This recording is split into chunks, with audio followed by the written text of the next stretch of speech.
Hi everybody, Driving with Dane here, coming to you with a kind of cool video.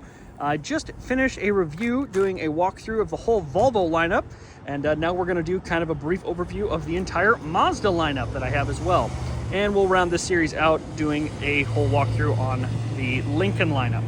So, starting with Mazda, we're starting with the Mazda 3, a super cool, popular little sedan, front-wheel drive.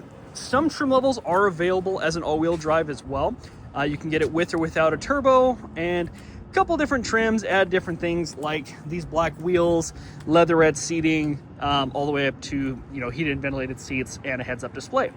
The Mazda 3 is also available as a hatchback over here, and these are pretty cool because they're kind of a sleeper hot hatch if you get the turbo, because they're all-wheel drive, 256 horsepower on 93 octane because it's got the turbo. And you can see, kind of sporty, kind of low slung, and overall, really cool, really fun car. Mazda, of course, super reliable reputation. So, you can have kind of a reliable, fun, sporty daily. And then, of course, like I mentioned, the Mazda 3 sedan is very similar, basically just not a hatchback. Cool thing, if you get I believe it's the mid-level Mazda 3, you can actually still get them with a 6-speed manual and front-wheel drive, which is really cool because manuals are increasingly rare, and manual sedans are also very rare. So something really cool about the Mazda 3. Now, we're going to stay over here in my pre-owned section just for a minute to kind of help save me a couple of steps here. So next to the Mazda 3 and the Mazda 3 hatchback, we have the CX-30.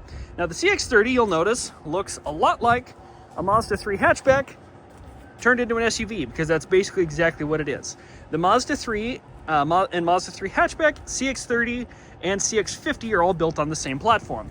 So their center consoles are laid out in a very similar way, their styling is very similar, and their driving is similar. The CX-30 is, of course, Mazda's smallest SUV. Plenty of cargo room still, though, and available, like almost all Mazdas, 2.5-liter 4-cylinder turbo or non-turbo. Non-turbo, a little bit better fuel economy, turbo a little bit quicker. I actually just had a gentleman pick up one of these, and they are all-wheel drive and super fun to drive and surprisingly sporty. Now we are going to start a walk over here. We're going to take a look at the CX-5 next. The CX-5 is the Mazda that most of you will probably be familiar with. It's been our best seller for quite a while and is definitely Mazda's most popular SUV, due very much to its right sizing.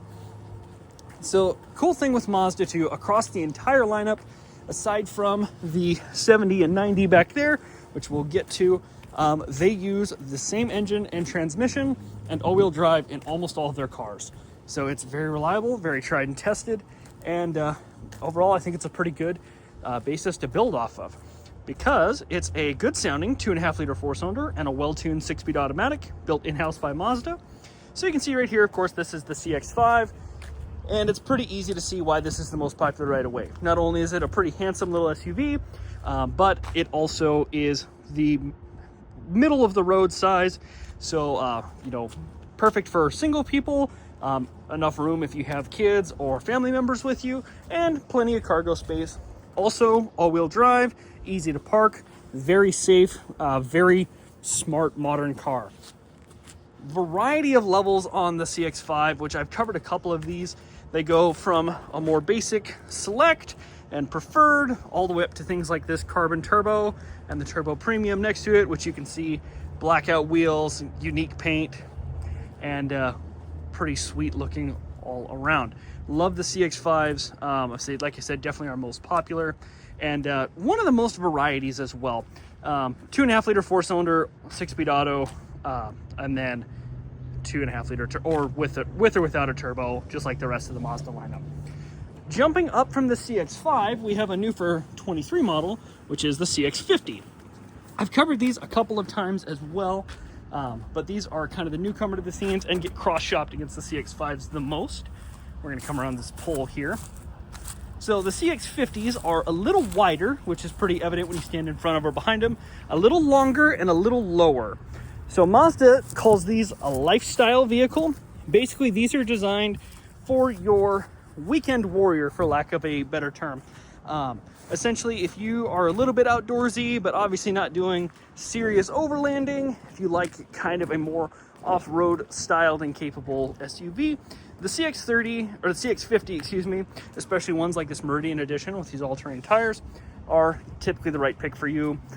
Same engine and transmission as we had talked about, and then built on the Mazda 3 platform. Definitely the biggest version of it though, like we had talked about as well.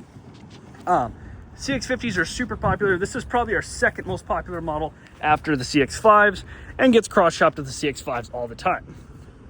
Now, the newest comer to the Mazda lineup is actually this guy right here, which is the CX-70. The CX-70 and the CX-90, which is that black one down over there, are the exact same size and mechanically the same vehicle. The 70 has no third row, so it has a gigantic trunk, and a little bit different styling. The CX-90, again, slightly different styling from the 70, new for 2024, has a third row, so a little more seating room, a little less storage room. The easiest way to tell the two apart from the front is the CX-70 has this honeycomb mesh up here. Something else I like Mazda did is this looks like a fake vent, but if I angle the phone just right, you can see that actually is a real vent, which kind of cracks me up because it looks like a fake vent, but it is a real vent. Something I appreciate about Mazda because car manufacturers love their fake vents. This one over here is a CX-90. You can see it doesn't have the honeycomb mesh. That's how you know it's a CX-90 from the front.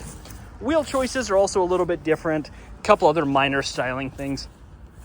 Under the hood, the CX-90 and 70 have the same three powertrain choices. There is a 3.3 liter single turbo inline six, which is the only Japanese made inline six at the moment, which is super cool. 280 horsepower, or there's the Turbo S version, which is 340 horsepower, tuned to run on 91 octane CX-90 and CX-70 as well, which is really cool. It's actually the most powerful factory Mazda ever made, which is kind of a fun statistic, another fun thing to say. And then there is the plug-in hybrid version. So the plug-in hybrid uses the same 2.5 liter four-cylinder found in the other Mazda models like the CX-5 and the Mazda 3. And you can see this little badge right here, PHEV. Same 2.5 liter four-cylinder, but pairs it with an electric motor in the back axle and a battery to give you an all-electric range, about 25 miles all-electric range in these 323 total horsepower, which is really cool. Uses the same 8-speed automatic, designed in-house again by Mazda, which I think is really cool between all three models, or all three available powertrains. Something I'm a big fan of. Now, the Mazda aficionados of you are going to realize that there is one model I am not covering, and that is the Miata, which is Mazda's crown jewel. That is because it is in the showroom. It's a wonderful car, but I don't want to be talking to myself too loud in there looking at the Miata.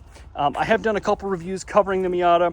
The Miata is the smallest model Mazda has by quite a bit, and that's saying something, as Mazda isn't famous exactly as a maker of huge vehicles, and is the gold standard when it comes to convertibles, roadsters, and really sports cars as a whole.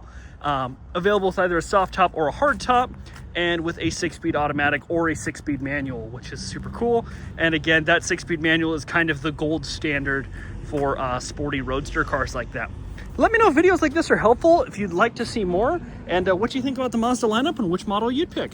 Again, Dane Hansen, or Driving with Dane. Like and subscribe if you enjoyed. We'll look forward to seeing you soon.